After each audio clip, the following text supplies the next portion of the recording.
खोलीत मंद प्रकाश होता. खिडकीचे पडदे अर्धे उघडे होते आणि बाहेरून येणारा मंद वारा खोलीतील शांततेला स्पर्श करत होता. भिंतीवर टांगलेल्या फोटोसमोर रामजी उभे होते. थरथरणारे हात, वाकलेली कंबर आणि थकलेले डोळे. ते बराच वेळ फोटोकडे पाहत राहिले.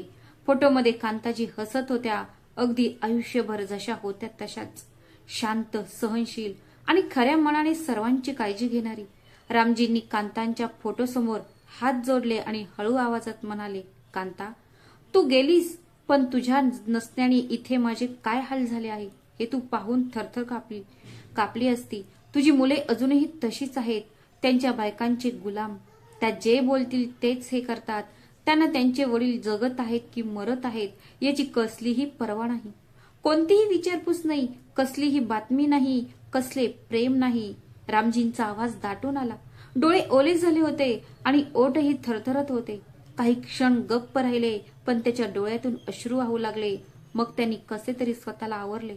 मग कांताच्या फोटोकडे पाहून हळूच म्हणाले, पण तू काळजी करू नकोस. तू माझ्याकडून घेतलेले वचन मी नक्कीच पूर्ण करेन. आणि आता असं वाटतंय की मीही लवकरच तुझ्याकडे येणार आहे. मग आपण बराच वेळ एकत्र बसू आणि खूप गप्पा मारू, जसे आधी मारायचो. असं म्हणत ते हळूच खुर्चीवर बसले. मग अचानक त्यांना खोकल्याचा तीव्र झटका आला. तेव्हा त्यांनी जवळच ठेवलेल्या पाण्याच्या ग्लासकडे पाहिले, पण असं वाटत होतं की त्यांच्यात उठण्याची ताकद उरली नव्हती. तिथे आजूबाजूलाही कोणीच नव्हते. फक्त एक हसणारा फोटो होता आणि एक म्हातारा बाप जो एकाकीपणाच्या ओझ्याखाली तुटून पडला होता. आणि बाजूला स्वयंपाकघरात अर्चना हलवा बनवत होती. ड्रॉइंग रूम मध्ये कपिल, जो ऑफिसला जाण्यासाठी तयार होत होता, त्याने स्वयंपाकघराकडे पाहिले आणि म्हणाला, अरे अर्चना, आज वडिलांना सरकारी रुग्णालयात घेऊन जा आणि त्यांना औषधे आणून दे. तुला माहिती आहे का, काल शेजारच्या गीता काकू भेटल्या होत्या.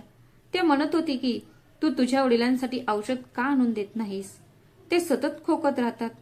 मग अर्चनानेही वर न पाहता विचारले की मग तू काय म्हणाला. कपिलने हसत उत्तर दिले, मी त्यांना चांगल्या प्रकारे समजावले. मी म्हणालो की तुम्हाला खूप माहिती आहे वाटतं आमच्या घरची, की आम्ही त्यांना औषध देतो की नाही. आमचे सोडा, तुम्ही स्वतःच्या घराची काळजी घ्या, दुसऱ्यांच्या घराची नाही, आणि दुसऱ्यांच्या घरात डोकावणे थांबवा. हे ऐकून हलव्यामध्ये काजू घालत अर्चना म्हणाली, तुम्ही खूप चांगले उत्तर दिले. आणि ऐका, हे औषध आणून देणे मला जमणार नाही. तुम्ही तुमच्या भावाला मनोजला सांगा घेऊन जायला. मला आज माझ्या आईच्या घरी जायचं आहे. अर्चनाने स्पष्ट नकार दिल्यानंतर कपिल नाश्ता करायला बसला. प्लेटमध्ये पराठे ठेवत असताना तिने घड्याळाकडे पाहिले. तेवढ्यात मनोजही खोलीत आला.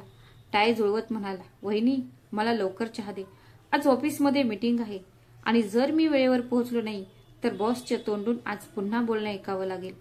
कपिलने त्याच्याकडे पाहिले आणि म्हणाला, मी तर विचार करत होतो की आज तुला रजा घेण्यास सांगावे आणि बाबांना हॉस्पिटलमध्ये घेऊन जायला बोलावे. पण जर तू अर्जंट जाणार असशील तर नीनाला सांग की त्यांना घेऊन जायला.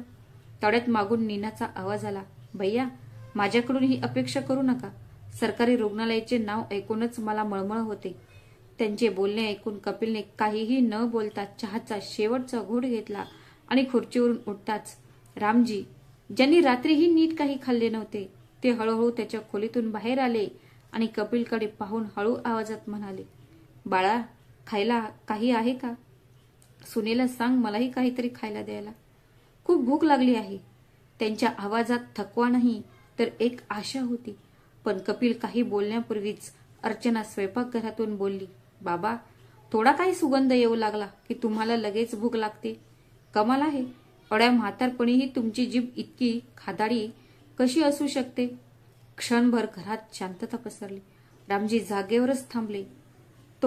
मग त्यांनी कपिलकडे पाहिले. कदाचित तो काहीतरी बोलेल, काहीतरी समजावून सांगेल किंवा सुनबाईला थांबवेल. पण कपिलने आपल्या पत्नीला अडवण्याऐवजी स्वतःच्या वडिलांकडे पाहिले आणि म्हणाला, बाबा, तुम्ही तुमच्या वयाचा तरी विचार करा. आणि तुमच्या औषधांसाठी माझ्याकडे पैसे नाहीत. तुम्ही या वयात जेवढे कमी खाल तेवढे चांगले. जेवलं असं म्हणत त्याने लॅपटॉपची बॅग खांद्यावर अडकवली. दार उघडले आणि मागे वळून न पाहता घराबाहेर पडले. मनोजनेही शांतपणे चहाचे 2 घोट घेतले आणि काहीही न बोलता उठून निघून गेला. त्यांच्या चेहऱ्यावर सुरकुत्या नव्हत्या, सहानुभूती नव्हती. फक्त एक स्पष्ट हावभाव दिसत होता की माझ्याकडून तर काहीच अपेक्षा करू नका. आणि इकडे एक वडील तिथेच उभे राहिले. त्याची नजर दाराकडे होती.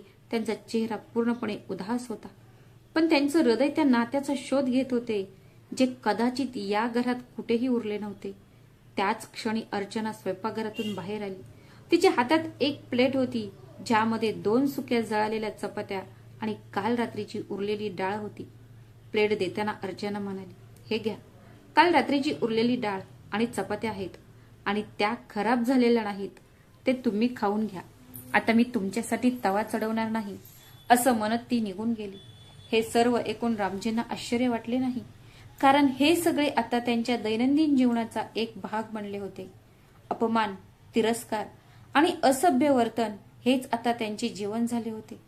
ते हळूच खुर्चीवर बसले. त्यांनी थरथरत्या हातांनी ती चपाती उचलली आणि काल रात्रीच्या डाळीकडे पाहिले. त्यांना त्यावर थोडा फेस दिसला आणि समजून गेले की डाळ खराब झाली आहे. पण त्यांना खूप भूक लागली होती, म्हणून त्यांनी चपातीचे तुकडे करून डाळीत टाकायला सुरुवात केली आणि ते तसंच खायला सुरुवात केली. जणू ती भूक आता स्वाद मागत नव्हती, तर फक्त पोट भरायची कामना करत होती. चपातीचा प्रत्येक घास त्यांच्या घशातून उतरताना एक प्रश्न म्हणून उतरत होता. ते स्वतःशीच विचार करत होते की का हेच हाल होतात का म्हाताऱ्या आई वडिलांचे. अजून ते जेवतच होते तोपर्यंत अर्चना परत आली आणि म्हणाली, ही पाण्याची बाटली ठेवली आहे. आता मला त्रास देऊ नका आणि हो, तुम्ही ही प्लेट धुवून ठेवा. मला सिंकमध्ये घाणेरडी भांडी पाहणे अजिबात आवडत नाही. मग ती वळून तिच्या खोलीत गेली. ती गेल्यानंतर पुन्हा सगळीकडे तीच शांतता पसरली. एक म्हातारा बाप खुर्चीवर बसून थंडगार भाकरी खात आहे आणि विचार करत आहे की त्याने खरोखरच आपल्या मुलांना वाढवताना चूक केली आहे का. जेवण संपल्यानंतर रामजीने थरथरत्या हातांनी प्लेट उचलली. त्यांची पावले इतकी हळू चालत होती की जणू त्यांच्या शरीरात कसलीच ताकद उरली नव्हती.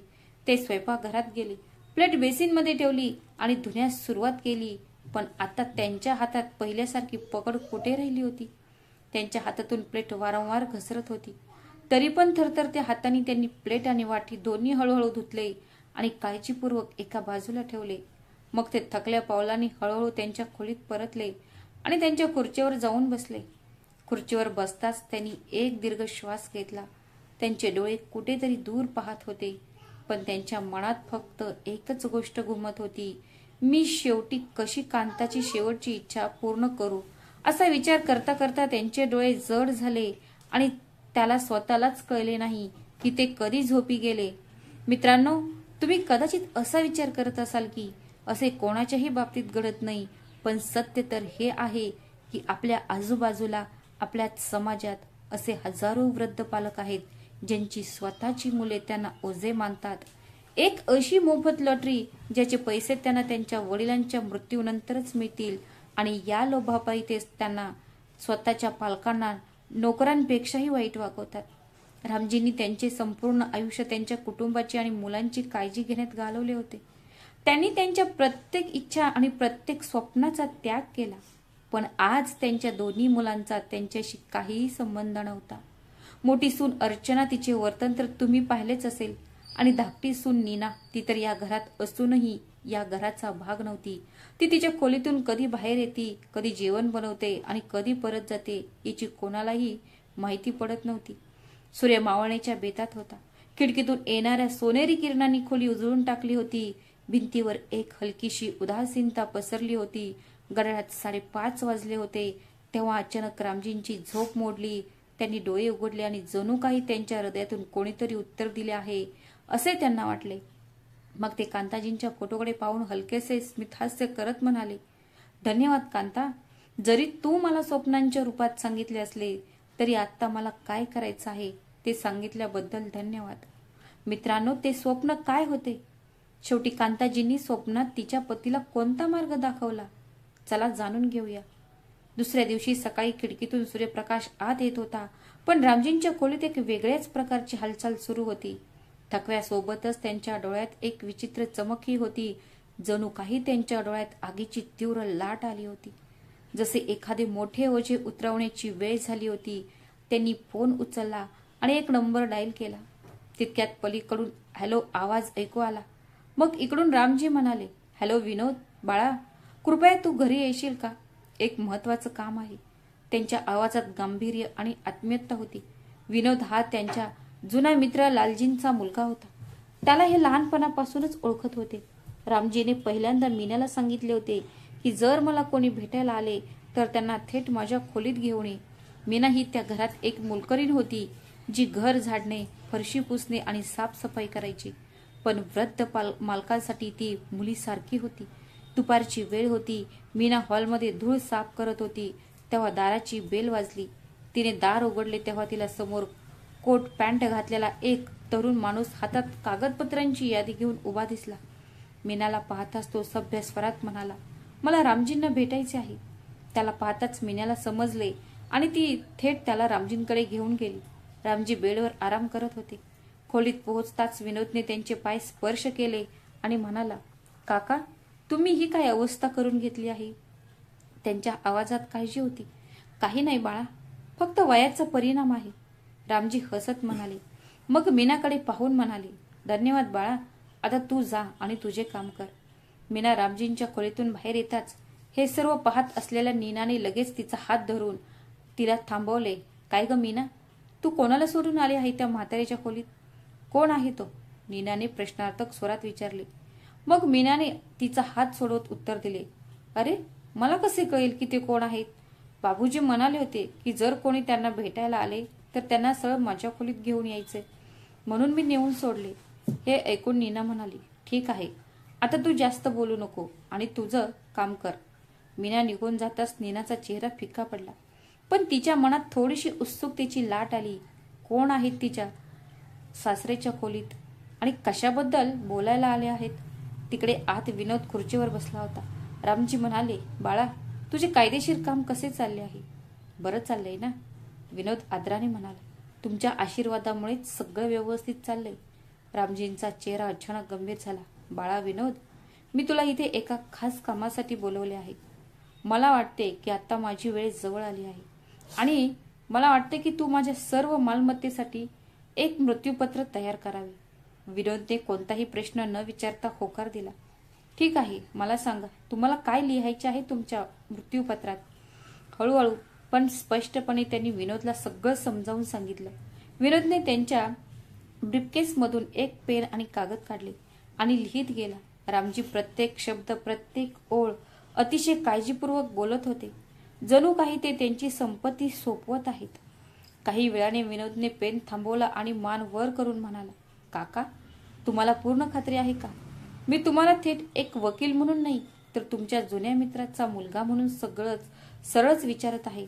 रामजींनी हलके स्मित हास्य केले. हो बाळा, मी खूप विचार करून हे सर्व करत आहे. मग त्यांनी टेबलवरून एक पॉकेट उचलले आणि म्हणाले, बाळा, सगळं झालं की हे पत्र त्यांना नक्की दे. विनोदने गंभीरपणे मान हलवली. हो, तू म्हणाल तसंच होईल. ते दोघेही बोलतच होते. तेवढ्यात दार जोरात उघडले आणि नीना आत आली, हातात चहाचा ट्रे घेऊन.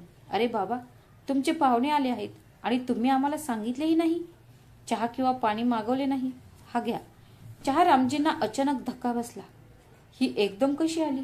नीनाने पाहिले तर खोलीभर नजर फिरवली आणि मग तिची नजर विनोदच्या हातावर पडली. तिने जसे थोडे काही वाचले तसे विनोदने लगेच फाईल बंद केली. जणू एखादं रहस्य बाहेर येण्याआधी ते त्या कागदापत्रांमध्येच कैद केले आहे. रामजींना समजले होते, नीना फक्त हे पाहण्यासाठीच इथे आली होती की ते इथे काय चाललं आहे. मग ते हळू आवाजात म्हणाले, धन्यवाद सुनबाई. घे विनोद, तू चहा पी. नीना काही वेळ तिथेच उभी राहिली. मग जेव्हा तिला दुसरे काही मिळाले नाही तेव्हा ती खोलीतून बाहेर आली.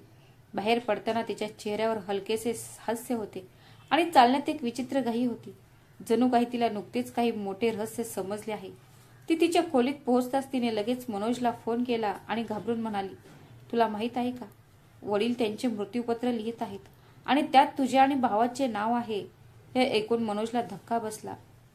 तो म्हणाला, काय? तू काय म्हणतेस? तुला हे सगळं कसं कळले? मग नीनाने त्याला सगळं सविस्तर सांगितलं. मनोज काही क्षण गप्प राहिला. मग म्हणाला, पण वडील गेल्यानंतर शेवटी हे सगळं आपलंच होणार आहे. मग हे मृत्यूपत्र का? त्यांच्या मनात थोडी शंका निर्माण होत होती. मग नीना सहज स्वरात म्हणाली, अरे, ते असा विचार करत असतील की माझ्या मृत्यूनंतर दोन्ही मुले एकमेकांशी भांडतील म्हणून ते समान वाटून देत असावे. मग मनोजने विचारले की तुला खात्री आहे की त्यात असे लिहिले आहे की हे सर्व आपल्या नावावर होईल? नीना आत्मविश्वासाने म्हणाला, मला जास्त वाचता आले नाही, पण माझ्या गरुडासारख्या डोळ्यांनी वाचले की त्यात तेच लिहिले आहे. मी राम ज्योतिराम कर्मकार. मी हे मृत्यूपत्र पूर्णपणे सुज्ञ मनाने आणि विवेक बुद्धीने करत आहे की माझी संपूर्ण मालमत्ता हे घर आणि दिल्लीतील चांदणी मार्केटमधील 4 दुकाने माझ्या दोन्ही मुलांना कपिल आणि मनोज यांना समान भागांमध्ये देण्याची तयारी दर्शवत आहे. मी एवढेच वाचले. त्यानंतर वकीलने पटकन फाईल बंद केली. पण यावरून हे स्पष्ट होत आहे की हे घर आणि ते दोन्ही दुकाने आपल्या वाट्याला येणार आहेत. ही मज्जा आहे. आणि बघ ना, बाबा किती दयाळू आहेत. ज्यांना मोठी वहिनी नीट जेवणही देत नाही तिलाही ते समान वाटा देत आहेत. फोनच्या पलीकडून मनोजने टोमणा मारला आणि म्हणाला, तू तर काय देते? तेव्हा नीना चिडून म्हणाली, तुम्ही गप्प बसा आणि आज काहीतरी चांगले घेऊन या. नीना अजूनही बोलत होती आणि तिकडे खोलीत रामजी आणि विनोद यांचे सर्व काम पूर्ण झाले होते. विनोदने पुन्हा एकदा कागदपत्रांकडे पाहिले, पेन उचलला आणि म्हणाला, ठीक आहे काका, आता तुम्ही या कागदपत्रांवर सही करा. विनोदने सांगितलेल्या ठिकाणी रामजींनी अजिबात संकोच न करता आपले नाव आणि सही केली. मग त्यांनी पेन टेबलवर ठेवला आणि हलका उसासा टाकला. जणू काही त्यांच्या खांद्यावरून एक जड ओझे उतरले आहे. विनोदने काळजीपूर्वक फाईल पॅक केली आणि खुर्चीवरून उठला आणि हसला आणि म्हणाले, काका मी जात आहे. कृपया स्वतःची काळजी घ्या. रामजींनी मान हलवली आणि आशीर्वादाच्या स्वरात म्हटले, हो बाळा, तू आनंदी राहा. संध्याकाळ होत होती. आकाशात एक हलका सोनेरी प्रकाश होता. माहेरून परतल्यानंतर अर्चना घरात प्रवेश करताच तिला नीना हॉलमध्ये आधीच वाट पाहत असल्याचे आढळले. तिला पाहताच नीनाने उत्साहाने तिचा हात धरला आणि तिला बसवले. अरे दीदी, ऐक जरा, आज काय झालं त्याची तू कल्पनाही करू शकत नाहीस. मग तिने दुपारची संपूर्ण कहाणी प्रत्येक तपशील अर्चनाच्या कानात सांगितला. हे ऐकून अर्चनाचे डोळे चमकले. तिच्या ओठांवर एक विस्तीर्ण हास्य पसरले. ती आनंदाने म्हणाली, वाह माझ्या प्रिय भाऊजे, तुम्ही खूप छान काम केले आहे. मी खूप दिवसांपासून विचार करत होते की जर बाबा काही न सांगता निघून गेले तर आपल्यात अनावश्यक कटुता निर्माण होईल. आज तू आणि त्यांनी माझे मन खूप आनंदित केले. ती हसत उठली आणि प्रेमाने म्हणाली, हे बघ, आज मी त्यांच्यासाठी खास पनीर बनवते आणि तुझ्यासाठी गोड खीर. दोन्ही भाऊजे आनंदाच्या रंगात बुडाल्या होत्या, पण त्यांना थोडाही अंदाज नव्हता. मित्रांनो, कथेतील सर्वात महत्वाचा ट्विस्ट अजून यायचा आहे. कारण नीनाने पेपरमध्ये जे पाहिले होते ते संपूर्ण सत्य नव्हते. मृत्यूपत्राची काही पाने अजून उघडायची होती. मृत्यूपत्रात नेमके काय लिहिले होते? चला उर्वरित कथेत जाणून घेऊया. रात्रीचे जेवण तयार होते. सर्वजण जेवणाच्या टेबलावर बसले होते, पण रामजी अजूनही त्यांच्या खोलीतच बसले होते. कपिल अनिच्छेने म्हणाला, तू तर म्हणाली होतीस की आज बाबांसाठी खास जेवण बनवणार आहेस. काय झालं? ते अजून आले नाहीत? अर्चनाने काहीच उत्तर दिले नाही. ती शांतपणे खुर्चीवरून उठली आणि त्यांच्या खोलीकडे गेली. दार थोडेसे उघडले आणि आत जाताना म्हणाली, बाबा या, आज मी तुमच्यासाठी पनीरची भाजी बनवली आहे. पण बेडवर पडून असताना रामजींचे डोळे मिटलेले होते. शरीर सैल होते. त्यांच्या चेहऱ्यावर एक विचित्र शांतता होती. जणू काही त्यांना एखाद्या जड ओझ्यापासून मुक्तता मिळाली होती. अर्चनाने प्रथम त्यांना हलवण्याचा प्रयत्न केला. नंतर घाबरून श्वास तपासण्यासाठी त्यांच्या नाकाजवळ हात ठेवला. त्यांचा श्वास थांबला होता. त्यांचे शरीर बर्फासारखे थंड पडले होते.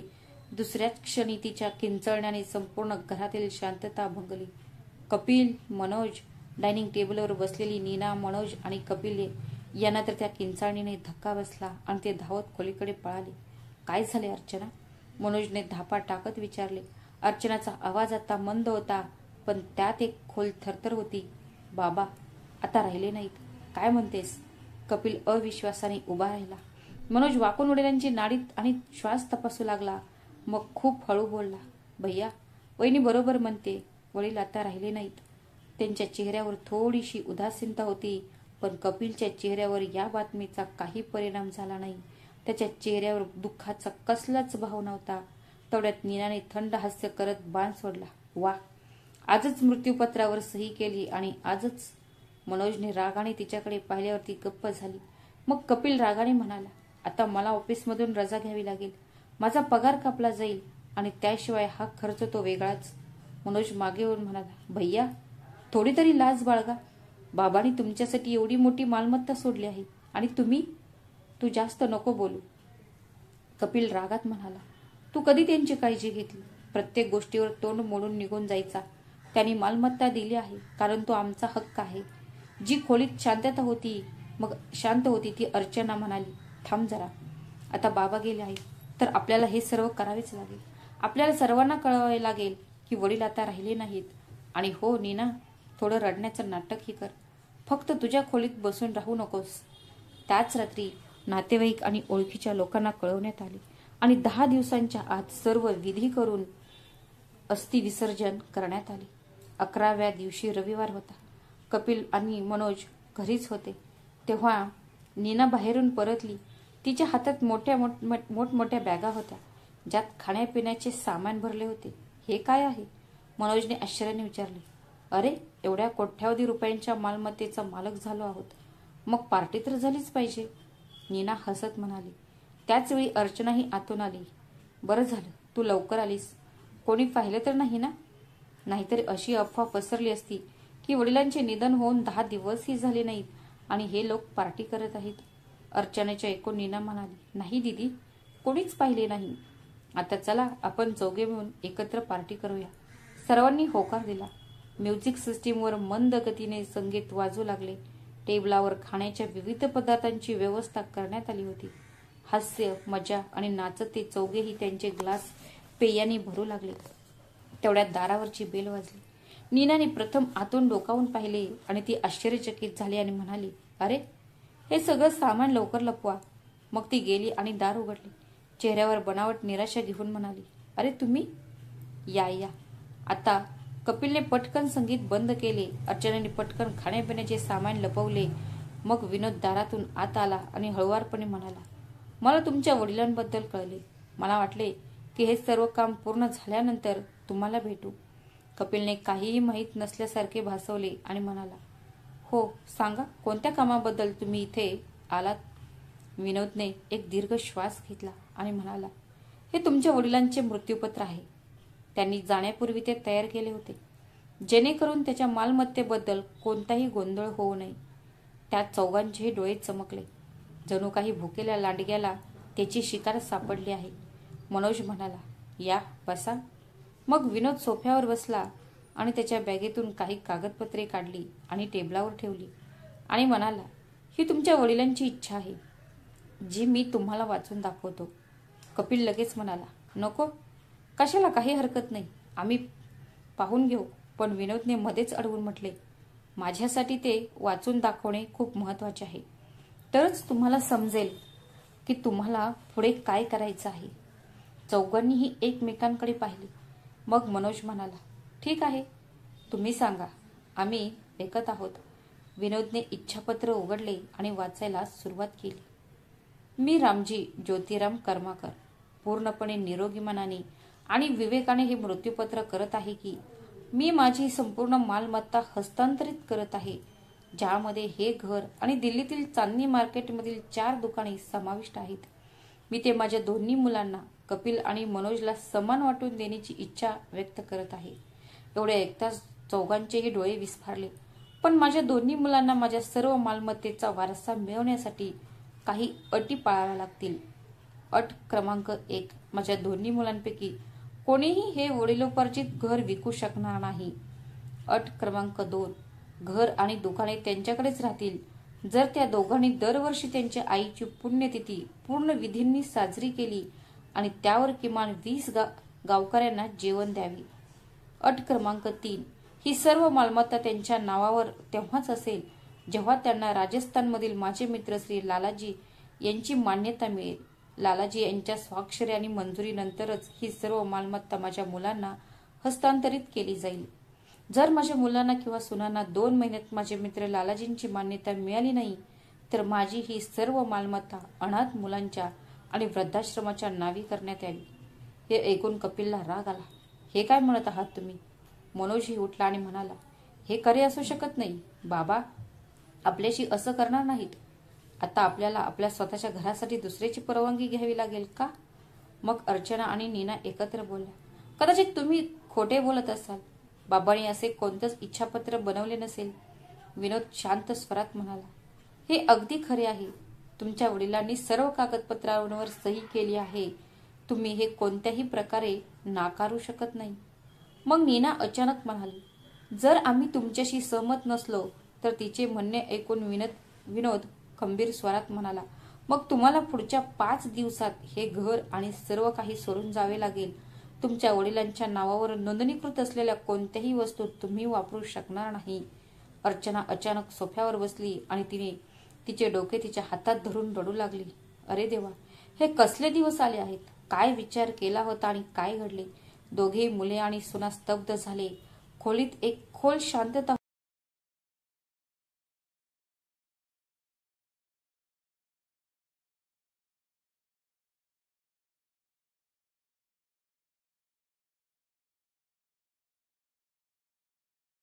होती. विनोदने एका कागदावर लालजींचा पत्ता लिहिला आणि तो कागद टेबलावर ठेवला आणि तिथून निघून गेला. जाताना त्याच्या चेहऱ्यावर हलके हास्य होते. जणू काही त्याच्या मनात हीच इच्छा होती की असल्या मुलांना आणि सुनांना त्यांच्या कर्माची शिक्षा काही मिळावी. आणि ती वेळ आता जवळ आली होती. विनोद गेल्यानंतर खोलीतील शांतता अचानक भारी आणि त्रासदायक भासू लागली. कपिलने रागाने मनोजकडे पाहिले. हे सगळं तुझ्यामुळेच झालं आहे. तूच म्हणाला होता की वकिलांना बसवून काय आहे ते ऐकूया. बघितलंच त्याचा परिणाम. मग मनोज सुद्धा आवाज मोठा करून म्हणाला, अरे मी काय केलं? बाबांनीच अटी ठेवल्या होत्या. मी फक्त बसून ऐकूया म्हणालो. मग नीना मध्येच बोलली, आता आपल्याला त्या अनोळखी म्हाताऱ्यापुढे हात पसरावे लागतील. लाज वाटली पाहिजे तुम्हाला. जेव्हा बाबांना खुश करायची वेळ होती तेव्हा सर्वांना स्वतःची पडली होती. कपिल तिला थांबवत म्हणाला आणि नंतर म्हणाला, जुन्या गोष्टी उकरून काही फायदा नाही. आता पुढे काय करायचे ते त्याचा विचार करा. तेव्हाच मनोज हळू आवाजात बडबडला, विचार काय करायचा आहे? आता तर डोकेच चालेना. काही वेळ त्यांचे हेच चालू राहिले. जेव्हा एकमेकांसोबत वाद घालून थकले तेव्हा दोघेही भाऊ त्यांच्या बायकासोबत त्यांच्या खोलीमध्ये गेले आणि झोपेचं कारण करून शांत पडले. पण आतमध्ये आलेल्या वादळाने कोणालाही झोपून दिले नाही. दुसऱ्या दिवशी सकाळची हलकी किरणे खिडकीतून आत येत होती. मनोजनी कपिलच्या खोलीचा दरवाजा वाजवला. कपिलने झोपेतच दरवाजा उघडला.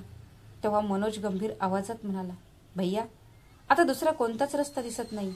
त्यामुळे आपल्याला त्या लालजींकडे जावेच लागेल आणि कसल्याही परिस्थितीत आपली संपत्ती माघारी आणलीच पाहिजे. कपिलने एक दीर्घ श्वास घेतला आणि म्हणाला, हो, मी आणि तुझी वहिनी रात्रभर हाच विचार करत होतो. तू आणि नीना तयार होऊन मला हॉलमध्ये भेटा. आम्ही पण येतो. काहीच वेळात चौघेही हॉलमध्ये आले. बिना काही बोलता त्यांनी त्यांच्या बॅगा पॅक केल्या आणि निघाले. लालाजी राजस्थानमधल्या छोटे गाव खुशालपूरमध्ये राहत होते. सुमारे 7-8 तासाचा प्रवास करून जागोजागी लोकांना पत्ता विचारत शेवटी ते लालजींच्या घरासमोर पोहोचले. कपिलने एक दीर्घ श्वास घेतला. जणू काही एखादा मोठा पडाव पार केला आहे. त्यांनी पटकन जाऊन दरवाजा वाजवला. दरवाजा उघडताच समोर एक लांबलच शरीराने दणकट माणूस उभा होता. वय कदाचित 60-65 वर्ष. सफेद कुर्ता पायजमा घातलेला. चेहऱ्यावर लांब दाढी आणि दाट मिशा होत्या आणि चेहरा एकदम गंभीर दिसत होता. सुरुवातीला काही वेळ ते त्यांच्याकडे बघत राहिले आणि अचानक गंभीर स्वरात म्हणाले, या, मी तुमचीच वाट पाहत होतो. कपिल आणि मनोज काही क्षण जागेवरच थांबले. मग अर्चना थोडी वाकून कपिलच्या कानात म्हणाली की, ऐका ना, हे बघा, जास्त वेळ घालवत बसू नका. यांना पैशाची लालच देऊन पटकन मंजुरी घ्या. कपिल काही बोलणार तोडत लालाजींचा आवाज पूर्ण खोलीत पसरला. आजपासून तुम्ही पुढचे 25 दिवस इथेच राहणार. मी म्हणाल तसे राहावे लागेल. माझ्या म्हणण्यानुसार खावे पिवे लागेल. मी जे बोलेन ते करावे लागेल. लक्षात असू द्या, माझे एक तरी बोलणे ऐकले नाही तर तुम्ही तुमची प्रॉपर्टी पूर्ण गमावून बसाल. आणि हेही लक्षात ठेवा की मला पैशाची लालच देऊन विकत घेऊ शकणार नाही. तुमचे वडील रामजी हे माझे खूप चांगले मित्र होते आणि मी त्यांची शेवटची इच्छा कोणत्याही परिस्थितीत पूर्ण करेन. काही वेळ लालाजी या सर्वांना वरून खाली पाहू लागले. नंतर शांत आवाजात म्हणाले, तुमच्या राहण्याच्या खोल्या तयार आहेत. प्रवासाने थकून गेला असाल, जाऊन आराम करा. रात्रीच्या जेवणासाठी बरोबर 8 वाजता खाली या, नाहीतर नंतर जेवण मिळणार नाही. त्यांच्या बोलण्यात एवढा गंभीरपणा होता की त्या चौघांच्या चेहऱ्यावर भीती आणि नाराजगी स्पष्ट दिसत होती. खोलीत पोहोचताच अर्चना आणि नीना त्यांच्या रागावर ताबा ठेवू शकल्या नाहीत. अर्चना म्हणाली, हे कुठे येऊन फसलो आपण. तुझ्या वडिलांनी मेल्यानंतरही आम्हाला त्रास द्यायचे सोडले नाही. आणि त्याच वेळी मी नाही म्हणाली. आणि हा लालाजी स्वतःला समजतो तरी काय?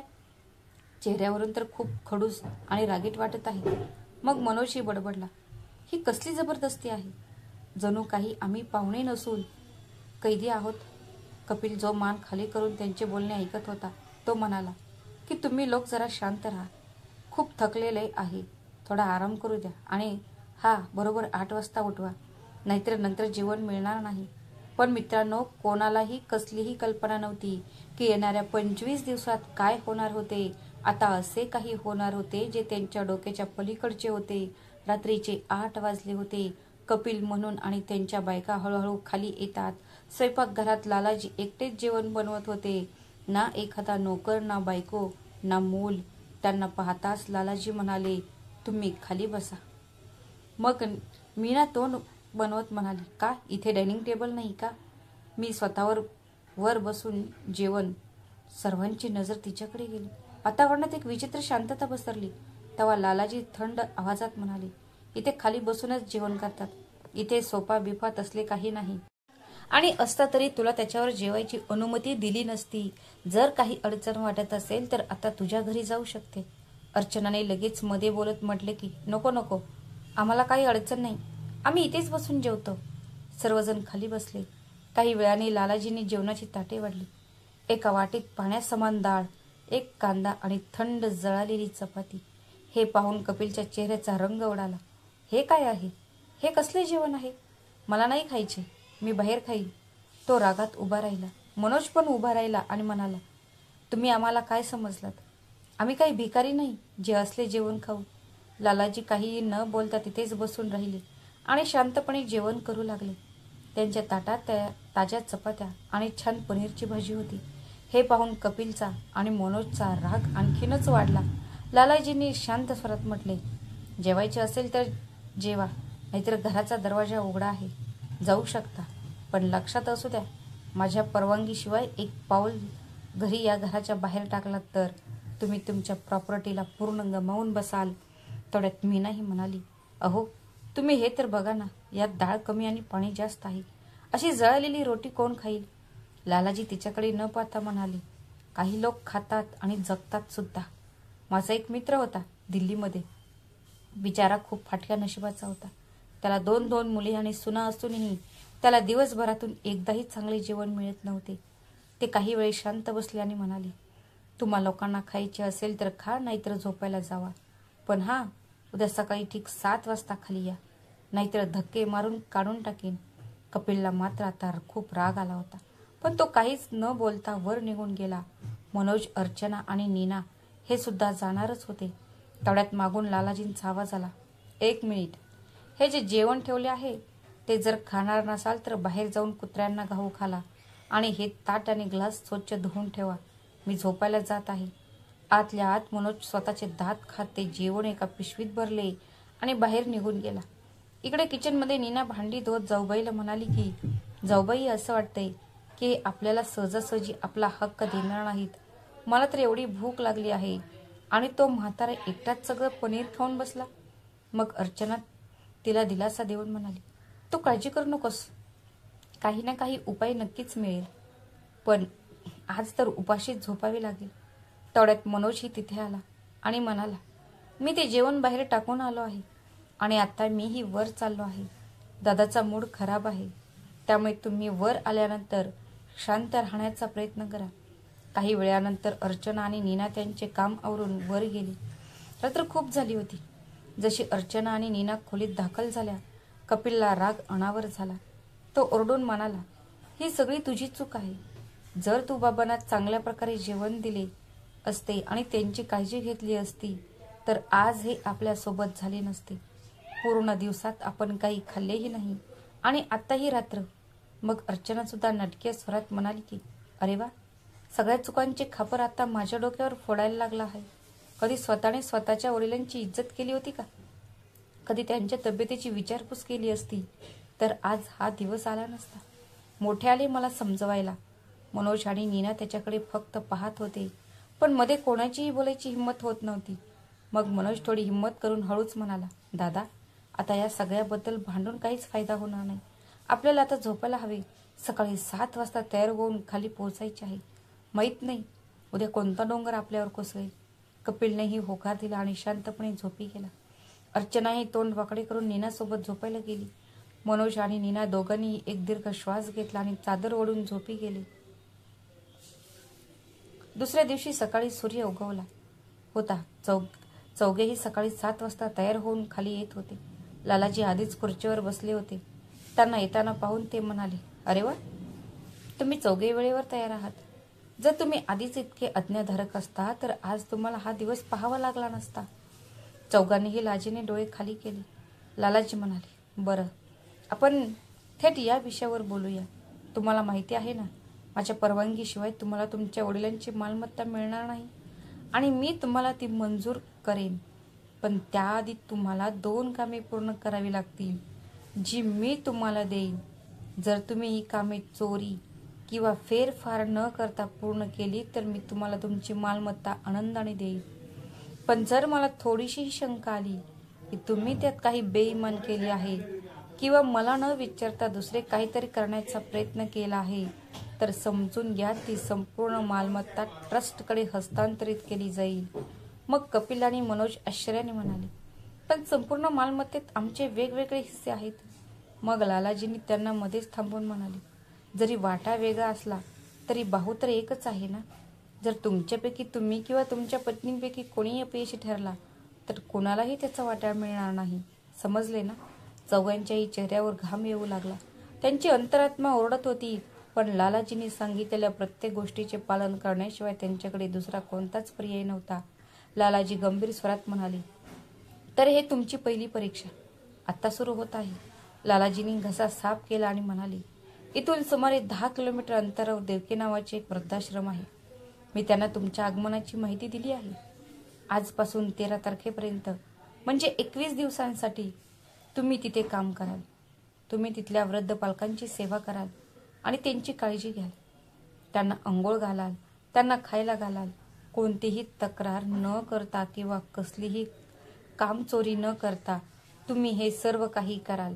आणि जर तुमच्यापैकी एकही या कामात अपयशी ठरला तर काय होईल हे तुम्हाला माहिती आहे. तर चला आता तुम्ही निघा, नाहीतर उशीर होईल. हे सर्व ऐकल्यानंतर कपिल चिडून म्हणाला, पण आम्हाला या कामाचा अनुभव नाही आणि आम्ही त्यांची सेवा का करावी.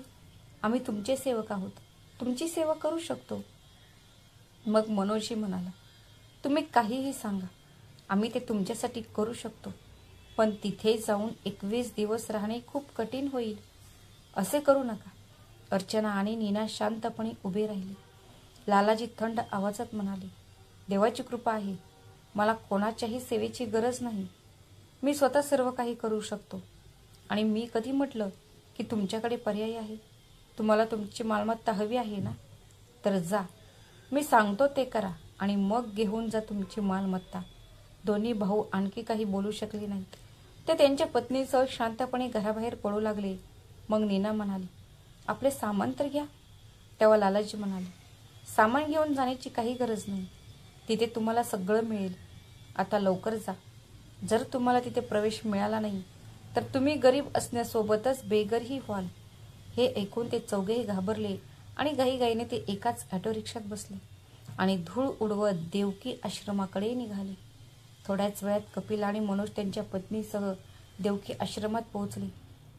समोर देवकी आश्रमाचा एक मोठा दरवाजा होता, ज्यावर निळ्या रंगात लिहिले होते, देवकी आश्रम, सेवा हाच परम धर्म आहे.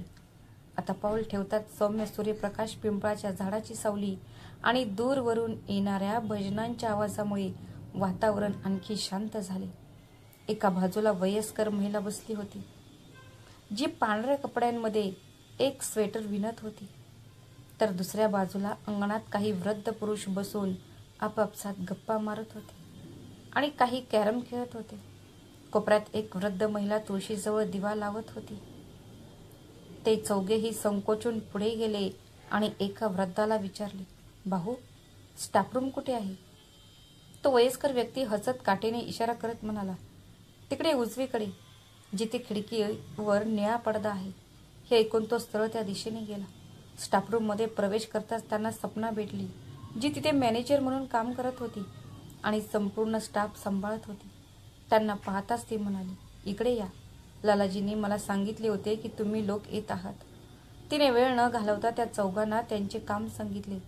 मनोज, तुझे काम हे आहे की तू सर्वांना वृद्धांना फिरायला घेऊन जाणे आणि त्यांच्या आरोग्याची काळजी घेणे. कपिलजी, तुम्हाला त्या लोकांची काळजी घ्यायची आहे जे स्वतः त्यांची काळजी घेऊ शकत नाहीत. त्यांना आंघोळ घालणे, त्यांच्या औषधांची आणि अन्नाची काळजी घेणे. आणि तुम्ही दोघीही, अर्चना तू स्वयंपाकघरात स्वयंपाक करायला मदत करशील आणि नीना तू सर्वांचे बेड स्वच्छ करशील, झाडू आणि पुसण्याची काळजी घेशील. हे ऐकून नीनाला चक्कर आली. अरे देवा, इतकं काम मी आयुष्यात कधीच केलं नाहीये आणि मी आता ते कसं करणार. अर्चना आतून आनंदी होती. ती मनात म्हणू लागली की बरं झालं, मला जेवणासाठी नोकरी मिळाली. मी या वृद्ध लोकांचा कचरा साफ करण्यापासून वाचले. कपिल पटकन म्हणाला, हे काय आहे? तुम्ही संपूर्ण आश्रमाचे काम आम्हाला दिले आहे का? इथे दुसरी कोणी नाही का? तेव्हा मॅनेजर सपना म्हणाली, सध्या दुसरं काही काम नाही. आणि हो, माझ्याकडून कोणत्याही सहानुभूतीची अपेक्षा करू नका. मला सगळं माहिती आहे तुम्ही तुमच्या वडिलांशी काय केलं आहे ते. किमान ही कामे तुमच्या चुकांचे प्रायश्चित्त म्हणून तरी करा. जराही ढिलाई करण्याचा विचारही करू नका. मी तुम्हा चौघांवर लक्ष ठेवेन. हे ऐकून चौघांच्याही पायाखालची जमीन सरकली. त्यांना आतून स्वतःवरचा राग आला. ते विचार करत होते की आपण हे कुठे अडकलो आहोत. आज वडील जिवंत असते तर बरे झाले असते. मॅनेजर सपना तिथून निघून गेली. ती निघताच मनोज हळूच म्हणाला, भैया, जर बाबाची सेवा केली असती तर तुला हा दिवस कधीच पाहावा लागला नसता. कपिलने त्याला फटकारले आणि म्हणाला, चूप राहा. तेवढ्यात सपना परत आली आणि तिने त्या कर्मचाऱ्यांचे कपडे दिले आणि बोट दाखवत म्हणाली, ही तुमची खोली आहे. पुरुष कर्मचारी उजव्या बाजूला आणि महिला कर्मचारी डाव्या बाजूला. तुम्हाला इतरांसारखेच खाण्यापिण्याची सोय मिळेल. इथे कोणासाठीही विशेष व्यवस्था नाही, म्हणून तुमच्याकडे जे आहे ते वापरून जगायला शिका.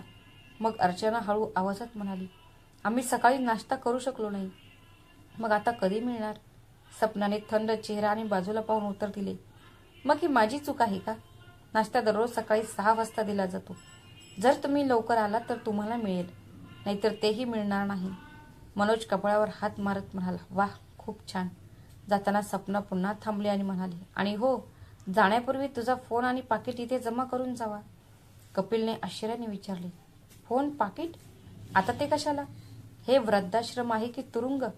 तुम्ही आमच्याशी कैद्यासारखे वागताय. मॅनेजर सपना तिरस्काराने म्हणाले, जर तुम्हाला वाटत असेल की तुरुंग आहे तर तुम्ही आत्ताच निघून जाऊ शकता.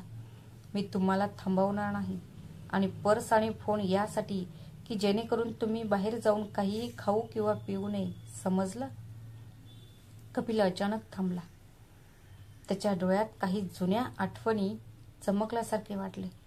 त्याचा आवाज त्याच्या कानात घुमू लागला, अहो बाबा, फोन आणि या पर्सचं जवळच ठेवून काय करणार तुम्ही? आजकाल तुमची जीभ खूप लोभी झाली आहे. घरात जे मिळेल ते खा आणि हे फोन पर्स इकडे द्या. तो क्षणभर सुन्न झाला. त्याच्या घशात काहीतरी अडकल्यासारखे झाले. जणू काही त्याच्या स्वतःच्या भूतकाळाने त्याचा मार्ग अडवला होता. थोड्या वेळाने सर्वजण आपापल्या जागी परतले आणि कामात व्यस्त झाले. साफसफाई करताना नीना हळूहळू रडत होती. कपिल वृद्धांना जेवू घालण्यात आणि अंघोळ घालण्यात व्यस्त झाला. मनोज सर्वांना फिरायला घेऊन गेला आणि त्यांच्या आरोग्यासाठी व्यायाम करायला लावू लागला. दुसरीकडे अर्चना खूप आनंदी होती. स्वयंपाकघरात जाताना ती नाचत गुणगुणत होती, अरे वा, मला फक्त जेवण बनवायचे काम आहे. मी घरी रोज हे करायचे. आज माझ्या आईने दिलेली शिकवण माझ्या कामी येत आहे. धन्यवाद आई. पण जसे तिने स्वयंपाकघरात डोकावले तसा तिच्या चेहऱ्यावरील रंग उडून गेला. प्रचंड भांड्यांचा ढीग, शेकडो किलो धान्य आणि भाज्यांचे ढीग, हे सर्व पाहून तिचे हात थरथरू लागले आणि अडखळत ती म्हणाली, एका वेळी इथे किती लोकांना जेवण दिले जाते? आत काम करणाऱ्या एका कर्मचाऱ्याने न थांबता म्हटले, एका वेळी सुमारे 250 लोक. आणि हो, तुम्ही आज नवीन आहात म्हणून काळजीपूर्वक काम करा. जर तुम्ही न विचारता काहीही केले तर सपना मॅडम तुम्हाला कामावरून काढून टाकतील. हे वृद्धांसाठीचे अन्न आहे. म्हणून ते खूप काळजीपूर्वक बनवावे लागते. अर्चनाने गरगरणाऱ्या तिच्या डोक्यावर हात मारला आणि बडबडली, हो हो, मला हे सगळं कळतं. आता तुम्ही मला ज्ञान देऊ नका. दुपारची वेळ होती. नीना आणि अर्चना कॅन्टीनमध्ये बसल्या होत्या. तेव्हा कपिल आणि मनोज तिथे आले. कपिलने टुमणा मारला, अजिबात लाज वाटत नाही का? आपला नवरा आल्यावर त्याला म्हणावे की तुम्ही जेवण करा. पण नाही, मॅडम तर आरामात स्वतःचे पोट भरत आहेत. अर्चना काहीच बोलली नाही. मग मनोज आणि कपिल दोघे आपापले जेवण घेऊन बसले. नीनाने रडत चेहरा केला आणि मनोजला म्हणाली, चला ना, इथून जाऊया. मला हे सहन होत नाहीये. मी माझ्या घरात कधीच काम केले नाही आणि इथे मला संपूर्ण कॉरिडॉर झाडून पुसून टाकावा लागतो. कृपया मला घेऊन चल. मी जगू शकणार नाही. अर्चनाने तोंडात एक चावा घेतला आणि म्हणाली, त्याबद्दल तू विचारही करू नकोस. तुम्ही दोघेही इथून निघून गेलात तर काम पूर्ण होणार नाही आणि तुमच्यामुळे आम्ही पण बेघर होऊ. मग काय, रस्त्यावर राहायचे का? मग नीना भुसभुशीतपणे म्हणाली, मी मनोज सोबत माझ्या आईच्या घरी जाईन. पण मी हे सर्व करू शकणार नाही. मग मनोजने तिला शांत आवाजात समजावून सांगितले, हे बघ नीना, आपण सध्या स्वार्थी होऊन चालणार नाही. हा आपल्या जीवनाचा प्रश्न आहे आणि मी माझे संपूर्ण आयुष्य तुझ्या आईवडिलांच्या घरी घालवू शकत नाही. नीना कपाळावर कुरवाळत शांत झाली. कपिल थकलेल्या स्वरात म्हणाला, इथे सध्या अर्धा दिवस घालवणे कठीण झाले आहे. 21 दिवस कसे जातील हे मला माहीत नाही. मग मनोज म्हणाला, भैया, किमान आपल्याला चांगले जेवण तर मिळत आहे. त्याबद्दल आभारी समजून आहे. काम करूया आणि सध्या तरी आपण शांतपणे हे जेवण खाऊया. दोन्ही भाऊ पुन्हा जेवू लागले. जणू काही त्यांना अनेक दिवसांची भूक लागली आहे. नंतर चौघेही आपापल्या कामाला निघाले. पहिला दिवस कसा तरी गेला. दिवसभराच्या धावपळीने सगळे इतके थकले होते की झोपायला जाताच त्यांना झोप लागली. हळूहळू दिवस त्यांच्या गतीने जाऊ लागले. सकाळपासून संध्याकाळपर्यंत काम करणे आणि रात्री थकून झोपणे हा त्यांचा दिनक्रम बनला होता. काही वेळातच 10 दिवस निघून गेले. मग एके दिवशी मनोज सकाळी 7 वाजता उठला. तो आश्चर्याने जागा झाला आणि त्याने पाहिले की कपिलही झोपला होता. खोलीत एकही कर्मचारी नव्हता. त्याने कपिलला पटकन उठवले, बाऊ उठा, 7 वाजले आहेत. मग कपिलही उठला, चल लवकर कर, नाहीतर जेवण मिळणार नाही. दोघेही धावत धावत कॅन्टीनमध्ये पोहोचले. त्यांना लोक अजूनही जेवत असल्याचे दिसले. शांतपणे त्यांनी त्यांची प्लेट उचलली आणि नाश्ता घेण्यासाठी काउंटरवर गेले. पण गोष्टी इतक्या सोप्या नव्हत्या. काउंटरवर उभा असलेला कर्मचारी त्यांना पाहताच त्याने जवळच्या कर्मचाऱ्यांना इशारा केला. मनोज आणि कपिल पुढे सरकताच काउंटर बंद झालं. तो कर्मचारी थंड आवाजात म्हणाला, माफ करा, वेळ संपली आहे. आता तुम्हाला दुपारी जेवण मिळेल. कपिल रागावला आणि म्हणाला, असं का? बाकी सगळे जेवत आहेत. मग कर्मचारी रागाने म्हणाला, बाकी सगळे वेळेवर आले आहेत आणि जेवण घेतले आहे. आता तुम्ही जा आणि तुमचं काम करा. कपिल आणखी काही पुढे बोलणार तेवढ्यात मनोजने त्याला थांबवले. सोड भाऊ, चल जाऊया. दोघेही रिकाम्या पोटी आपापल्या कामावर परतले. दुसरीकडे नीना आज पुन्हा रडत फरशी पुसत होती. तेवढ्यात बेडवर बसलेली एक म्हातारी बाई म्हणाली, अरे अरे, तू ते साफ केले नाहीस आणि इथे बघ, इथे किती घाण आहे. तू एकही काम नीट करू शकत नाहीस. तिच्याकडे पाहत नीना थंड आवाजात म्हणाली, आजी, माझी चेष्टा करत आहात ना? करा करा. माझ्याच वाईट कृत्यांची ही शिक्षा आहे की मला इथे येऊन हे सर्व करावे लागत आहे. आज मी बाबांना एक वेळचे जेवण दिले असते तर या मानसिक रुग्णालयात आले नसते. हे बोलता बोलता ती रडू लागली. मग ती वृद्ध महिला तिला हळूच म्हणाली, मी तुझी चेष्टा का करू मुली? तू तर खूप चांगले काम करत आहेस. मी फक्त माझ्या सुनेची ऍक्टिंग करत होते. बघायचं होतं कसं वाटतंय, कारण ती सुद्धा मला साफसफाई करायला सांगितल्यावर असंच करायची. नीना अचानक गप्प झाली. आजी, तुमच्याकडून साफसफाई? मला समजावून सांगू शकाल का? तुम्ही तर खूप अशक्त आहात. तुम्हाला तर चालणेही कठीण होत असेल. मग त्या वृद्ध महिलेने एक दीर्घ श्वास घेतला आणि म्हणाली, अरे मी नेहमीच अशीच थोडी होती. जेव्हा माझ्या मुलाचे लग्न झालं तेव्हा मीच सर्वात जास्त नाचले होते. पण नंतर ती क्षणभर गप्प राहिली आणि मग हळू आवाजात म्हणाली, मग माझी सून आली. मग सगळे तिचे गुणगान गाऊ लागले. आईला घरात पडलेल्या कचऱ्यासारखे समजू लागले. हळूहळू माझा मुलगाही माझ्यापासून दूर गेला आणि मी घराच्या मालकिनीपासून मोलकरीण कधी झाले हे मला कळलेच नाही. माझी सून खोलीतून बाहेर पडायची नाही. पण जेव्हा ती बाहेर पडायची तेव्हा ती फक्त मला फरशी पुसायला लावायची. हळूहळू या जुन्या हाडांमध्ये फरशी पुसण्याची ताकद राहिली नाही. मग काय, तिने फेकून दिले मला रस्त्याच्या मधोमध. नीनाचे डोळे पाणावले होते. ती आणखी काही बोलण्यापूर्वीच सपना आली आणि म्हणाली, इथे उभी राहायला काम म्हणते का तू? हे ऐकून नीना काही न बोलता तिथून निघून गेली. दुसरीकडे मनोज एका वृद्ध माणसाला व्हीलचेअरवर बागेत फिरायला घेऊन जात होता. सुरुवातीचे काही दिवस त्याचे लक्ष फक्त पोट भरण्यावर आणि मालमत्तेवर होते. पण हळूहळू सगळं बदललं. आज तो आजूबाजूला पाहत होता. अनेक वृद्ध पालक त्यांच्या मुलांपासून दूर होते. काहींना त्यांच्या स्वतःच्या मुलांनी इथे सोडून दिले होते, तर काही रस्त्यावर लावारिस म्हणून आढळले होते, तर काही स्वतःच्या मर्जीने या वृद्धाश्रमात राहत होते. चालता चालता मनोज म्हणाला, काका, कृपया प्रयत्न करा. तुम्ही थोडे तुमच्या पायावर उभे राहा. घाबरू नका, मी तुम्हाला धरून आहे. काका खूप म्हातारे झाले होते. काकांचे वय खूप वाढले होते.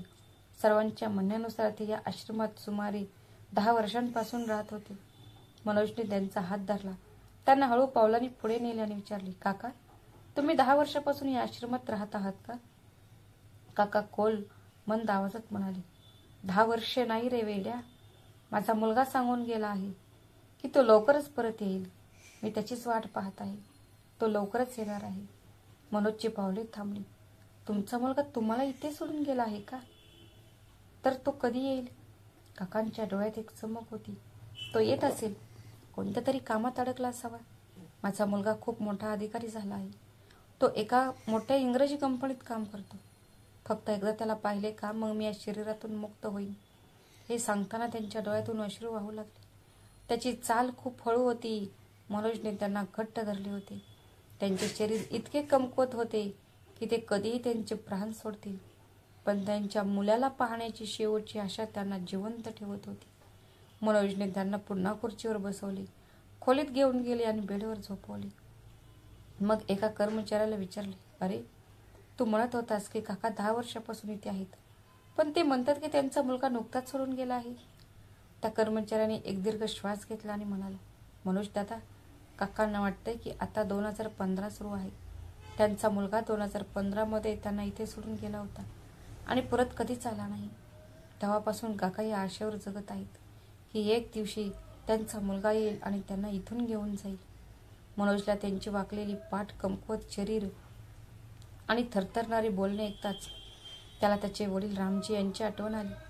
क्षणभर त्याला वाटलं, बाबांनाही शेवटचं मला भेटायची इच्छा झाली असेल का? 2 मुलं असूनही एवढ्या मोठ्या घरात ठेवून त्यांना एक चांगलं आयुष्य देऊ शकलो नाही. मनोजचं मन जड झालं. वडिलांना त्यांच्या शेवटच्या क्षणी भेटता आले असते तर बरे झाले असते. कपिल आणि अर्चनाच्या बाबतीत असे काही विशेष घडले नाही जे त्यांना असे काही आठवेल.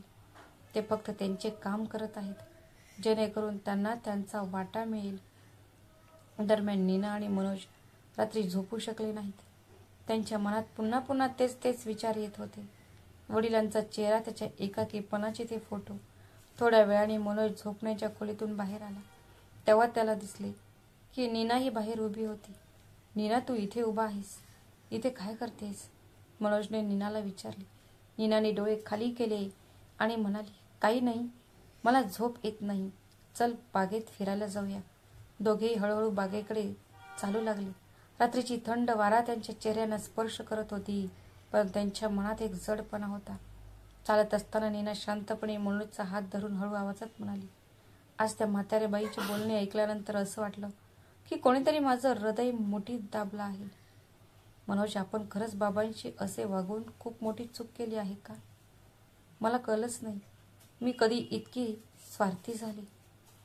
मला वाटलं होतं की दीदी सगळं सांभाळते आणि वडील तुझे आहेत तर मी का जबाबदारी घेऊ. पण मी विसरले होते की ते फक्त तुझे वडील नव्हते तर ते माझेही वडील होते. जर आपण त्यांना थोडेसे प्रेम दिले असते तर कदाचित ते आज चांगले असते, आपल्यात जिवंत असते आणि ते आनंदीही असते. मनोजने नीनाचा हात अधिक घट्ट धरला. त्याचा आवाज दाबला गेला आणि त्याच्या डोळ्यात पाणी आले. त्याने नीनाकडे पाहिले. तो म्हणाला, चूक फक्त तुझी नाहीये नीना. मला मुलाचे कर्तव्य कळायला हवे होते, पण मी माझ्या जबाबदाऱ्यांपासून पळत राहिलो आणि त्याचा परिणाम म्हणजे आज आपण इथे उभे आहोत. जर मी माझ्या बाबांना त्यांच्या शेवटच्या क्षणी भेटलो असतो, त्याला सांगू शकलो असतो, बाबा मला माफ करा. दोघांच्याही डोळ्यात पश्चातापाचे अश्रू होते. कुठेतरी दोघांनाही ते जाणवले होते की त्यांच्या व्यवस्थेमुळे आणि निष्काळजीपणामुळे त्यांनी जे गमावले आहे ते कधीही परत येणार नाही. पश्चाताप आणि शांततेने भरलेल्या त्या रात्रीने त्यांच्या हृदयावर कायमचा खोलवरचा एक घाव सोडला होता. असेच आणखी 5 दिवस गेले. आज या चौघांना देवकी आश्रमात राहून 15 दिवस झाले होते. सकाळी कपिल झोपेतून उठला आणि जांभई दिली.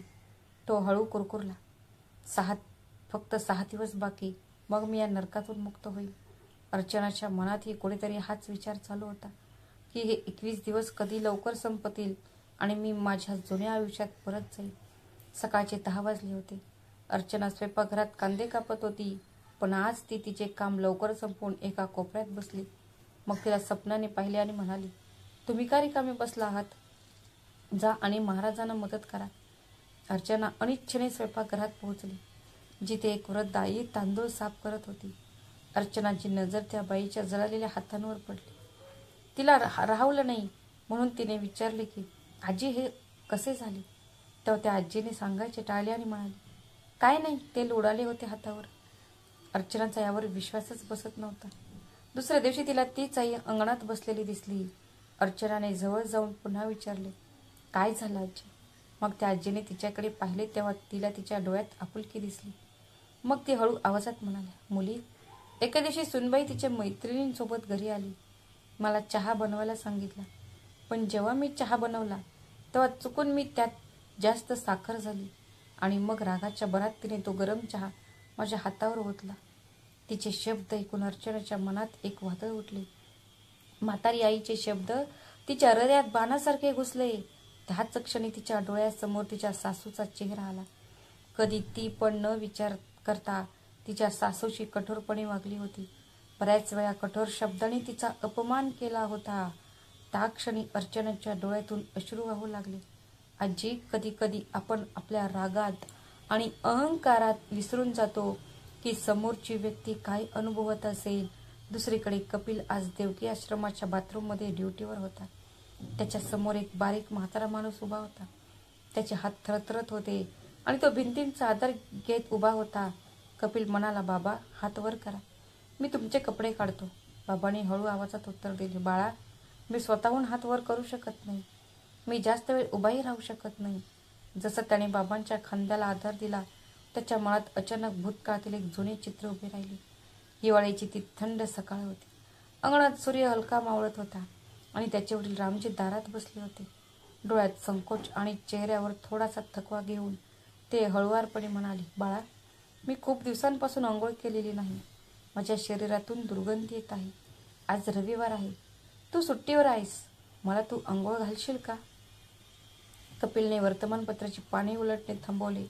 त्याने क्षणभर त्याच्या वडिलांकडे पाहिले. मग त्याने भुवया उंचवल्या आणि म्हणाला, तुम्हाला लाज वाटायला हवी. या वयातही तुम्ही मला हे सांगत आहात. स्वतः आंघोळ करा, माझ्याकडे अशा गोष्टींसाठी वेळ नाही. शब्दांची तीक्ष्णता रामजींच्या हृदयाला भिडली, पण त्यांनी फक्त हलकेसे स्मित हास्य केले, जणू काहीच घडले नाही. त्यांच्या डोळ्यात एक खोल वेदना होती, जी कपिलकडे त्यावेळी पाहण्यासाठी वेळ नव्हता. हळूहळू तो बाथरूमकडे सरकले, पण थकवा आणि अशक्तपणामुळे ते नीट उभा राहू शकत नव्हते. अचानक त्यांचा पाय घसरला आणि ते जमिनीवर पडले. खाली पडल्यामुळे त्यांची तब्येत बिघडली. जेव्हा कपिल भूतकाळाच्या गर्तेतून परतला तेव्हा त्याच्या डोळ्यातून अश्रू थांबत नव्हते. तो मनात विचार करत होता, कदाचित मी त्या दिवशी माझ्या हाताने वडिलांना आंघोळ घातली असती तर त्यांची तब्येत जास्त बिघडली नसती आणि ते आज आमच्या सोबत असते. आता 21 दिवस झाले आहेत. सपनाने कपिल, मनोज आणि त्यांच्या बायकांना केबिनमध्ये बोलवले. ते सगळे जेव्हा तिथे पोहोचले तेव्हा त्यांनी त्यांचे फोन, पाकिट आणि कपडे त्यांच्यासमोर ठेवले. सपना हलकीच हसल्याने म्हणाली, तुमच्या या आश्रमातील प्रवास इथेच संपतो. तुम्ही सर्वांनी चांगले काम केले. तुमच्या पुढील प्रवासासाठी बेस्ट ऑफ लक. कपिल आणि अर्चनाच्या चेहऱ्यावर एक समाधानाचं हास्य होतं. फक्त 4 दिवस अजून, मग आपण आपल्या घरी परतू शकू. पण मनोज आणि नीना ते थोडे बदललेले दिसत होते. जणू काही त्यांना इथून जाण्याचा पश्चाताप होत आहे किंवा काहीतरी गमावण्याचे वाईट वाटत आहे. थोड्या वेळाने ते चौघेही लालाजींच्या घरी जायला निघाले. सुमारे 30 मिनिटात ते त्यांच्या दाराशी होते. आत येताच त्याला लालाजी अंगणात दिसले. ते खुर्चीवर बसले होते. त्यांच्या समोर टेबलावर काही कागदपत्रे होती. जणू ते त्यांची वाट पाहत होते. या, मी तुमचीच वाट पाहत होतो, ते म्हणाले. तुम्ही चौघांनी तुमचे पहिले काम चांगले पार पाडले. मला कोणतीही तक्रार नाही. मग ते थोड्या कठोर स्वरात म्हणाले, वेळ वाया न घालवता हे घ्या तुमचे दुसरे काम. मग अर्चना म्हणाली, आम्ही नुकतेच पोचलो आहोत, थोडी विश्रांती तर घेऊ द्या. लालाजींनी तिला मध्येच थांबवले आणि म्हणाले, जर मी सही केली नाही तर तुम्हाला रस्त्यावर आरामच आराम मिळेल. जास्त बोलू नकोस. लालाजींनी त्यांना 4 पाने आणि 4 पेन दिले आणि म्हणाले, हे तुमचे दुसरे आणि शेवटचे काम आहे. तुमच्याकडे फक्त 2 दिवस आहेत. तुम्हाला ही पाने या 2 दिवसात पूर्ण करायची आहेत. मग मनोजने विचारले, पण त्यात लिहायचे काय आहे? तेव्हा लालाजींनी खोल आवाजात समजावले की यात तुम्हाला तुमच्या वडिलांच्या वतीने स्वतःला एक पत्र लिहावे लागेल. यात ते सगळं लिहिलं असलं पाहिजे जे तुझे वडील जाण्यापूर्वी तुम्हाला सांगू इच्छित होते. ते तुमच्याकडून काय अपेक्षा ठेवत होते, तुमच्यासोबत त्यांच्या कोणत्या गोड आठवणी होत्या आणि तुम्हाला निरोप देण्यापूर्वी ते तुम्हाला काय बोलू इच्छित होते, ते यात सर्व लिहायचे आहे. कपिल अचानक म्हणाला, खरंच?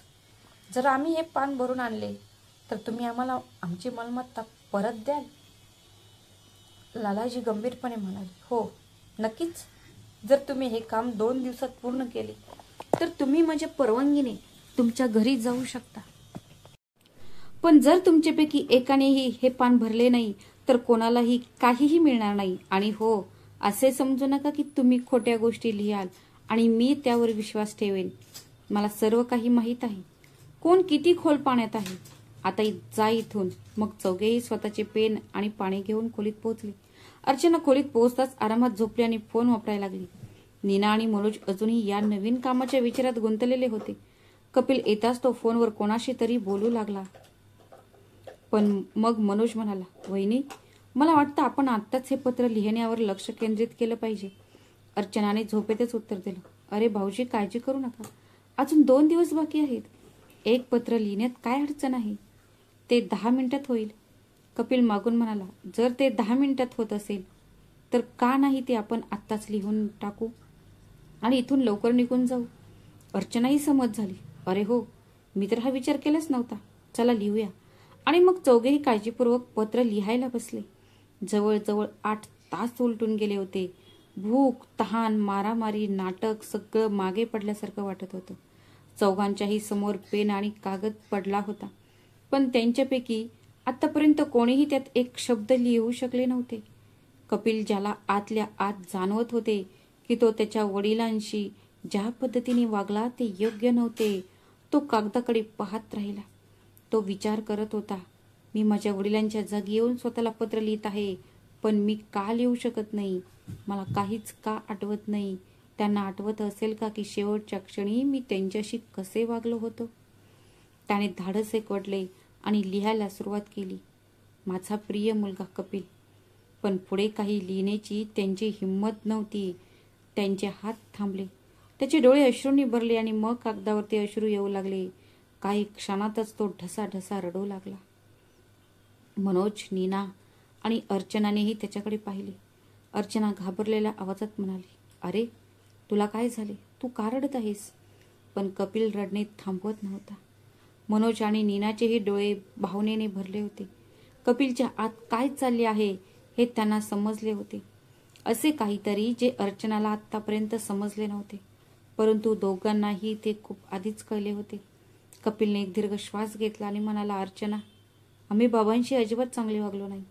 त्यांच्यासोबत घालवलेला एकही आनंदाचा क्षण मला आठवत नाही. त्याच्या शेवटच्या क्षणी ते आपल्यावर किती रागावले असतील. त्यांना खूप वेदना झाल्या असतील. मी एक चांगला मुलगा बनू शकलो नाही. हे ऐकून अर्चनाच्याही डोळ्यातून अश्रू वाहू लागले. जी कोमलता तिने तिच्या आत दाबून ठेवली होती आणि स्वतःला सांगितले होते की मी काहीही चूक केली नाही, ते खोटे आता फुटले होते. मग नीना हळूच म्हणाली, मी आता हे करू शकत नाही. मी खाली जात आहे. मी त्यांना हे सर्व परत देण्यासाठी. मनोजने तिला थांबवण्याचा प्रयत्न केला. थांब, पण मग आपले घर? मग मध्येच कपिलने अडवले आणि म्हणाला, त्या घरावरचा हक्क आपण त्याच क्षणी गमावला होता जेव्हा आपण वडिलांची काळजी घेण्याऐवजी अहंकार आणि निष्काळजीपणाने जगू लागलो होतो. मनोजने त्याचे म्हणणे ऐकून घेतले आणि मग सर्वांनी शांतपणे होकार दिला. मग कपिल म्हणाला, चला खाली जाऊया. आता आपल्याला आपल्या चुकांची किंमत मोजण्याची वेळ आली आहे. अर्चनानेही होकार दिला. चौघेही पायऱ्या उतरून अंगणात पोहोचले. लालाजी आधीच तिथे बसले होते. काय झालं? पत्र पूर्ण झालं का? आणि तुम्ही लोक दुपारच्या जेवणासाठीही आला नाहीत? कपिल पुढे झाला आणि त्याने ती सर्व पाने त्याच्या हाती सोपवली आणि म्हणाला, आता अजून आमच्याच्याने हे होणार नाही. वडिलांकडे आम्हाला आठवण करण्यासाठी आम्ही फक्त वाईटच आठवणी सोडल्या होत्या. आम्ही आमच्या आयुष्यात इतके व्यस्त झालो की विसरलो होतो की आज ज्या आम्ही सुखसोयी आणि हे आरामाचे जीवन जगत आहोत त्याचे कारण फक्त तेच आहेत. त्यांनी आयुष्यभर कष्ट केले, संपत्ती आणि प्रसिद्धी मिळवली आणि त्या सगळ्याचा वर्षाव आमच्यावर केला. कारण तर आमच्यावर प्रेम करत होते. त्या बदल्यात त्यांना फक्त आमचे प्रेम हवे होते, पण आम्ही त्यांना वेदनांशिवाय काहीही दिले नाही. नीना आणि अर्चनाच्या डोळ्यात ही पश्चातापाचे अश्रू येत होते. आता त्यांनाही समजले होते की पालकांना फक्त आपला आधार आणि मदत हवी असते, जी त्यांच्या वृद्धापकाळात त्यांच्यासाठी सर्वात मोठा आधार असतो. कपिल पुढे म्हणाला, आम्हाला माफ करा. आम्ही एक पानही भरू शकलो नाही. आता तुम्ही आमचे घर आणि दुकाने ट्रस्टला देऊ शकता. आम्ही जात आहोत. तुम्ही आमच्यासाठी जे काही केलं आहे त्याबद्दल तुमचे खूप खूप आभार. जर तुम्ही नसता तर आम्ही आजही त्याच खोट्या अभिमानात जगत असतो. त्या चौघांनीही लालाजींसमोर हात जोडून माफी मागितली आणि जड पावलांनी घराबाहेर पडू लागले. थोड्यात मागून एक गंभीर पण स्नेहभरा आवाज येतो, थांबा. सगळे थांबतात आणि मागे वळतात. मग लालाजी हळूहळू पुढे जातात आणि म्हणतात, मला माहीत नाही की हे गुण तुमच्यात कुठून आले, पण तुम्हाला हे माहीत असले पाहिजे की तुमचे वडील तुम्हा दोघांसारखे अजिबात नव्हते. त्याने कधीही आपल्या वडिलांचा अनादर केला नाही. त्याने कधीही कोणत्याही गोष्टीची कमी पडू दिली नाही. त्याचे मन खूप मोठे होते. तुमच्या वडिलांना माहीत होते की एके दिवशी त्यांच्या मुलांना त्यांची चूक नक्कीच कळेल. मग लालाजी त्याच्या खिशातून एक कागदपत्र बाहेर काढून त्यावर सही करतात आणि टेबलावर ठेवत म्हणतात, ही माझी मान्यता आहे. आता तुम्हाला तुमचे घर आणि दुकाने मिळतील. मी तुम्हाला जे काही करायला लावले ते सूड किंवा तुमची परीक्षा नव्हती. त्याचा खरा उद्देश होता तुम्हाला तुमच्या चुकांची जाणीव करून देणे. कारण तू ज्या पद्धतीने तुझ्या वडिलांसोबत वागला तसेच तुमची मुलेही तुमच्यासोबत आणि इतरांसोबत वागतील. कमीत कमी तुमच्या मुलांना तरी मोठ्यांचा आदर करायला शिकवा. जास्त लाड केल्याने मुले बिघडतात. आणि हो, हे पण लक्षात ठेवा, तुमच्या वडिलांनी कधीही तुमचा द्वेष केला नाही. जाण्यापूर्वी त्यांनी तुम्हाला फक्त एक धडा शिकवला. त्यांनी शेवटच्या श्वासापर्यंत फक्त तुमच्यावर प्रेम केले. त्यांना तुमच्याबद्दल कोणताही द्वेष नव्हता, कोणतीही तक्रार नव्हती. हे ऐकून मनोज आणि कपिल निराश झाले आणि त्यांच्या डोळ्यातून अश्रू वाहू लागले. अर्चना आणि नीना देखील खूप रडू लागल्या. आता त्यांच्याकडे ते सर्व काही होते ज्यासाठी ते गेल्या 22 दिवसांपासून धावत होते. पण त्याच वेळी त्यांना सत्तेची एक चापटही बसली होती, ज्याच्या समोर आता घर आणि मालमत्तेचा काहीच अर्थ उरला नव्हता. यावेळी त्याच्याकडे वडिलांशी बोलण्यासाठी खूप काही होते, पण ते ऐकण्यासाठी वडील या जगात नव्हते. त्या दिवशी त्यांच्या समोर सगळे असूनही त्यांच्याजवळ फक्त पश्चाताप आणि कधी न भरून येणारा घाव होता. मित्रांनो, आपण सर्वजण आपले काम, स्वप्ने आणि सुखसोयीच्या मागे धावता धावता हे विसरतो की ज्यांनी आपल्याला चालायला, बोलायला आणि जगायला शिकवले त्यांचा विसरून जातो. आईवडिलांपेक्षा मोठा आशीर्वाद कोणताच नाही आणि त्यांच्या प्रार्थनेपेक्षा मोठा आधार कशाचाच नसतो. संपत्ती, घर, दुकाने हे सर्व काळानुसार बदलते, पण आईवडिलांचे प्रेम शेवटच्या श्वासापर्यंत नेहमीच सारखेच राहते. आणि हेही विसरू नका की तुम्ही आज जे तुमच्या आईवडिलांशी करता, उद्या तेच तुमची मुले तुमच्यासोबत करतील. कारण लहान मुलेही आपल्या आईवडिलांकडूनच सगळं काही शिकतात. तर मित्रांनो, वेळ असताना तुमच्या वृद्ध पालकांचा हात धरा, नाहीतर एके दिवशी तो हात निसटून जाईल आणि मग संपूर्ण जगाची संपत्ती मिळून ती पोकळी भरून काढू शकणार नाही. मित्रांनो, तुम्हाला काय वाटतं आहे? रामजींनी जे केलं ते बरोबर होतं? खाली दिलेल्या कमेंट बॉक्समध्ये तुमचे मत नक्की कळवा. तुमचे विचार आमच्यासाठी महत्त्वाचे आहेत. तुम्हाला ही कथा कशी वाटली? जर तुम्हाला ही आवडली असेल तर कृपया व्हिडिओला लाईक करा आणि चॅनलला सबस्क्राईब करा. आणि अशाच आणखी एका मनोरंजक कथेत भेटूया. तोपर्यंत स्वतःची आणि तुमच्या प्रियजनांची काळजी घ्या. धन्यवाद. श्री स्वामी समर्थ.